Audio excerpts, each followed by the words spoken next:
Sometimes spiritual awakening comes not as light, but as darkness. A person suddenly realizes that everything they strive for was an illusion. Career, recognition, money, status, all lose meaning overnight. Where energy and desire to move forward once boiled, now there's emptiness. Many expect awakening to bring clarity, strength, inner fire. But instead they find that they don't want anything anymore. Former goals seem foreign, past dreams meaningless, and the world around them as if drained of colour. Inside arises a strange, almost frightening feeling. I'm no longer rushing anywhere. I need nothing. I simply exist. And this is both enough and not enough. Carl Jung knew about this state. He called it nigredo, blackness, psychological death, the dissolution of old personality structures. Jung understood. Once a person sees the truth about their life, they cannot simply return and continue living as if nothing had changed. Old motivation dies not because a person is broken. It dies because it was built on illusions, and illusions cannot be restored once seen. The question that torments everyone who's been through this: if former motivation was false, where now to get new motivation? And it all is motivation without fear, without pain, without the thirst to prove, achieve, acquire even possible.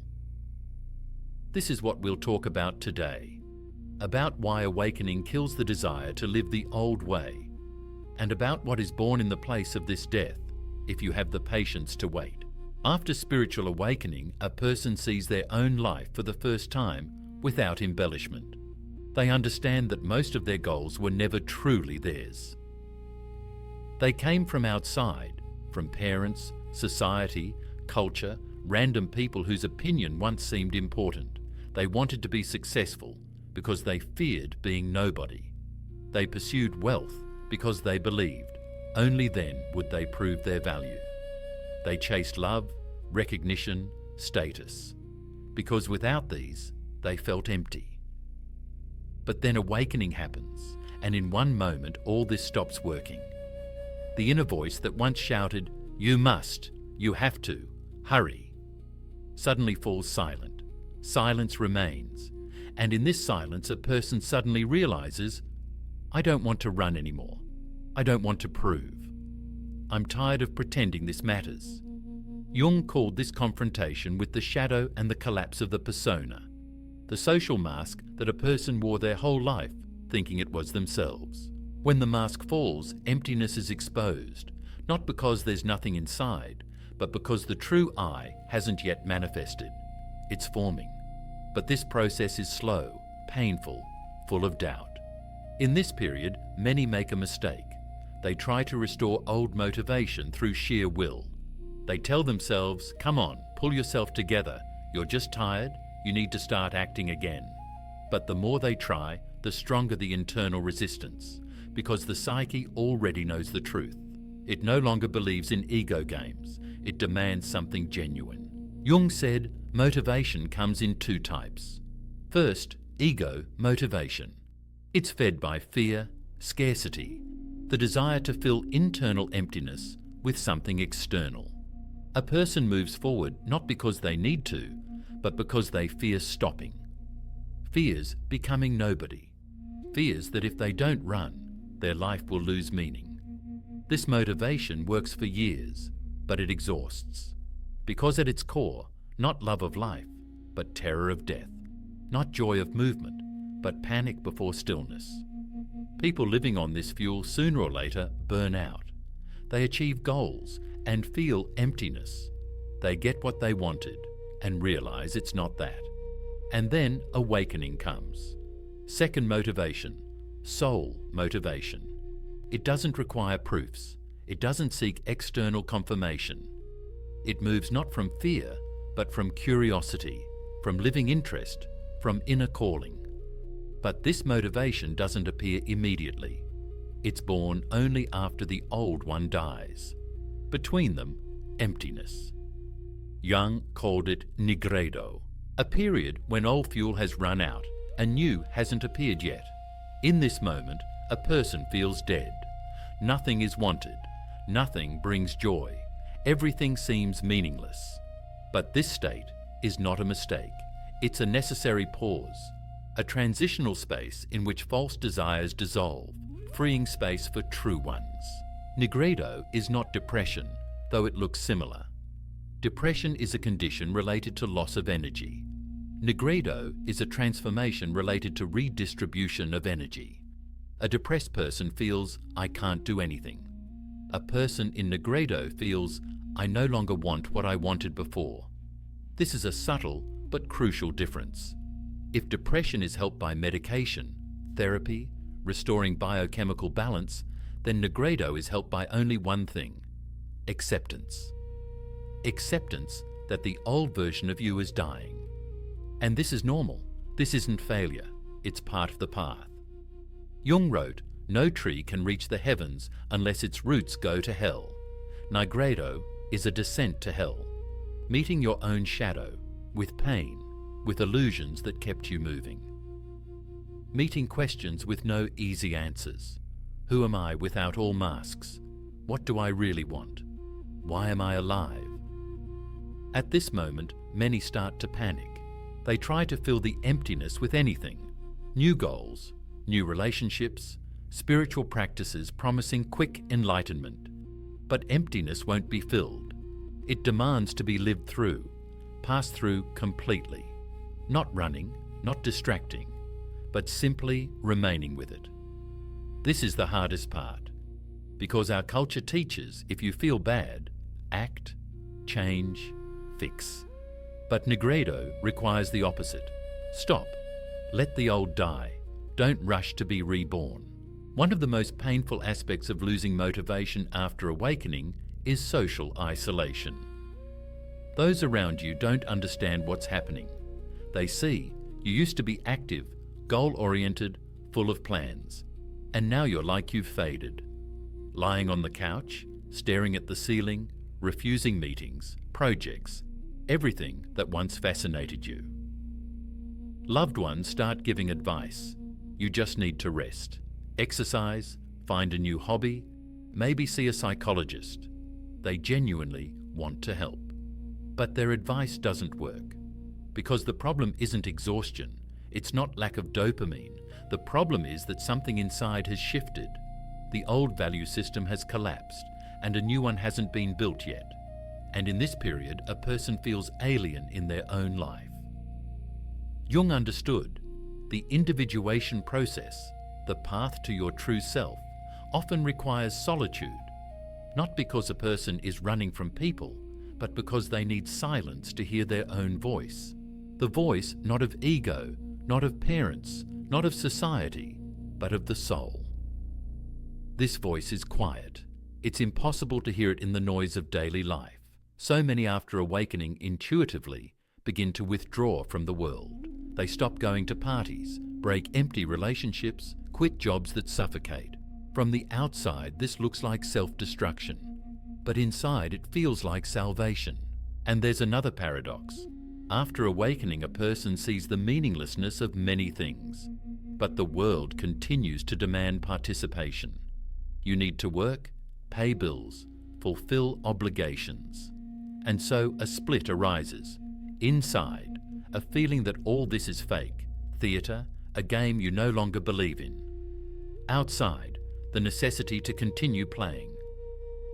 Jung called this living on two levels. Consciously, you understand that most social rituals are meaningless. But pragmatically, you can't completely reject them because you live in society. This creates internal tension. You can no longer sincerely participate in the race for success. But to completely refuse it means depriving yourself of means of existence. You see emptiness in the eyes of people running in a closed circle, but you yourself don't yet know where to run. At this moment, many feel lost, neither here nor there, neither in the old world nor in the new. Jung said, this is normal. This is the stage of liminality, an in-between state when you're no longer who you were, but not yet who you'll become. This is a space of uncertainty, and the only way to live through it is to stop looking for immediate answers. Accept that for some time you'll be living in suspension, and this too is part of the path. After some time, for some people months, for others years, a new phase begins. Jung called it albedo, enlightenment after darkness. Emptiness gradually fills, but not with old desires, but with something different. It's hard to describe in words because new motivation doesn't resemble the old. It doesn't shout, doesn't hurry, doesn't demand. It simply is. A person suddenly notices, I want to do something again, but not because I have to, not because I'm afraid, but because it resonates from within. Maybe it's creativity, maybe helping others, maybe something completely unexpected that you hadn't even considered before. Jung wrote, "The meaning of life isn't in finding a purpose, it's in hearing a calling. A calling isn't something you choose with your mind, it's something that chooses you. It manifests through what draws you without effort, through what makes you alive, even if it doesn't bring money, fame, recognition. New motivation doesn't require external rewards. It's a reward in itself. When a person begins to act from this place, they lose the need for constant confirmation. They no longer ask, what will people say? Am I doing this right? They simply do, because they can't not do. This is soul motivation. But before this moment, you must pass through fire. Accept that the old version of you has died. Grieve it. Don't try to revive it. Don't cling to the past. Jung said, the individuation process is death and rebirth. But most people get stuck at the death stage because they're afraid to let go. They think, if I let go of my goals, my plans, my ambitions, I'll become nobody. But the truth is, you become nobody so you can later become someone real. Not a persona, not a mask, not a social role, but yourself. Yourself. That which you always were, but didn't know. And here's the paradox. To find yourself, you must first lose yourself. To gain motivation, you must first lose it. To live genuinely, you must first die symbolically. This is the path that everyone walks who decides to transform. It's not an easy path, but it's the only path to genuine life. Many wonder, how long does this emptiness last? When will the desire to live finally return? Jung didn't give exact timelines because the individuation process is unique for each person. For some, nigredo lasts a few months. For others, several years.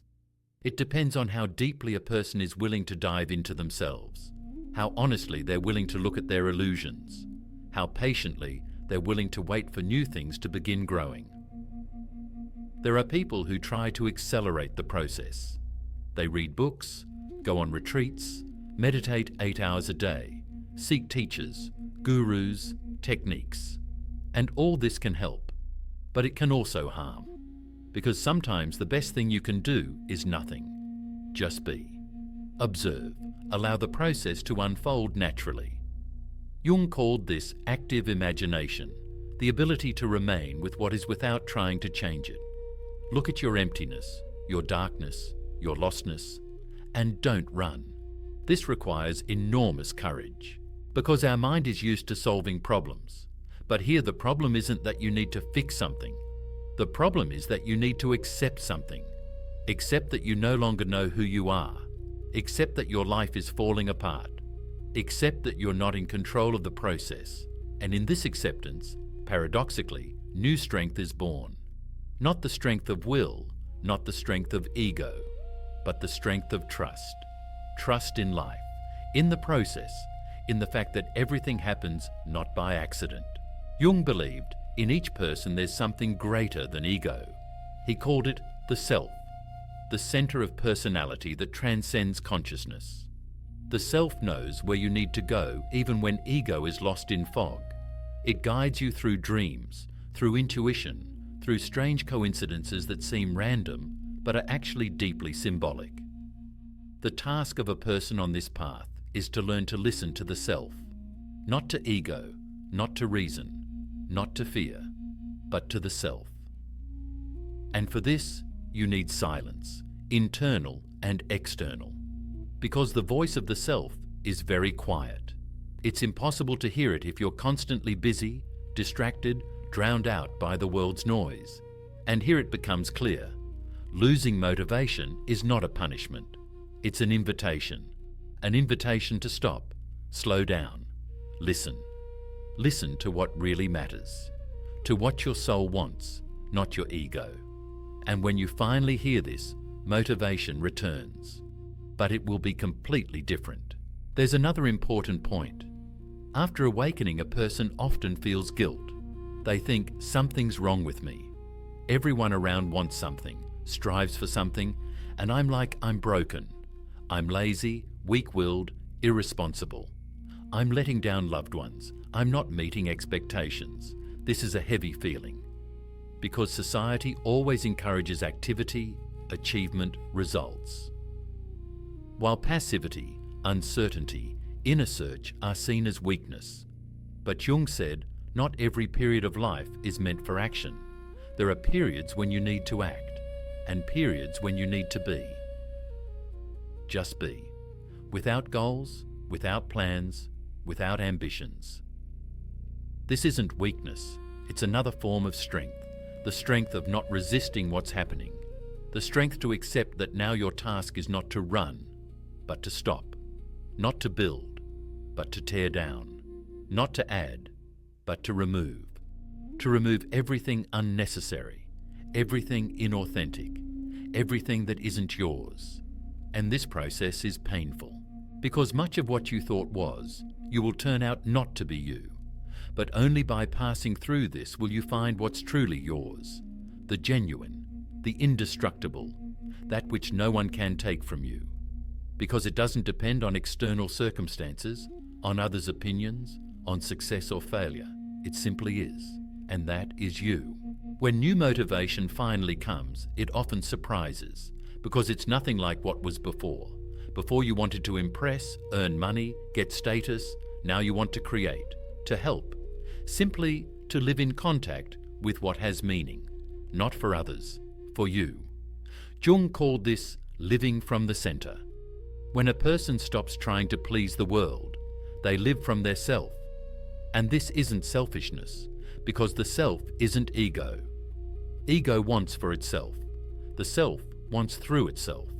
It wants something greater to manifest through your life, something that transcends you, but at the same time is deeply yours. And here's what's interesting. When a person starts living this way, the world around them changes. Not because they're trying to change it, but because they themselves have changed. Their energy is different. They no longer transmit fear, scarcity, the desire to prove. They transmit presence, peace, confidence that comes not from ego, but from something deeper. And people feel this. They start to gravitate toward them, not because they're successful, rich, or popular, but because they can be themselves around them. And here's the final paradox. You lost motivation. You passed through darkness, through emptiness, through the death of your old self. You thought it was all over, that you'd never again be like you were, active, alive, full of energy. And you were right. You'll never be like you were, because now you're different. Not better, not worse. Different. More genuine, more whole, more alive, but with a different life. Not a life from fear, but a life from love.